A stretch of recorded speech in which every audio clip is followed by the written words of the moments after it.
दिवसभराच्या थकव्यानंतर पायांना फूट लागते, पाय दुखत आहेत, दोन्ही पाय दुखत आहेत, असं होतं आहे का? तर एक सोप्पा घरगुती उपाय घरी करून बघा.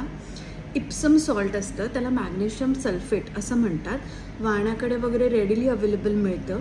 ते तुम्ही एक गरम पाण्यामध्ये, वॉर्म वॉटरमध्ये एक 10 ते 15 मिनटं तुम्हाला टाकायचं आहे आणि त्याच्यामध्ये आपले पाय गुडघ्यापर्यंत बुडवून ठेवायचे 10 ते 15 मिनटं. रोज झोपण्याच्या आधी हे करून बघा.